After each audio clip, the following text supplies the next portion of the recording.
3 persona janë arrestuar nga policia serbe pasi dyshohet se kishin planifikuar t'i bënin atentat kryeministrit shqiptar Edi Rama gjatë vizitës në Beograd më 10 nëntor. Lajmi është transmetuar nga agjencia e lajmeve Presheva Jon, e cila raporton se policia serbe ka arrestuar mbrëmjen e sejntes 3 persona, antar të një bande, që kishin planifikuar një atentat ndaj kryeministrit Rama.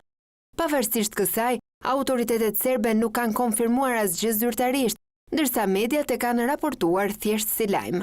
Policia speciale të Inten ka ndalur një vetur të tipit BMW, ku pas kontrollimit të pasagjerëve, pas 45 minutash ka arrestuar 3 persona në qendër të Beogradit. Personat janë dërguar në ruajtjen e njësive speciale drejt stacionit policor, njoftoi agjencia e Preshevës duke ju referuar mediave serbe. Sipas radio televizionit serb, 3 personat e dyshuar u arrestuan në qendër të kryeqytetit serb, por lajmi nuk u shoqërua me shpjegime në detaje se kush ishin ata, pse u arrestuan dhe ç'ndodhi me ta.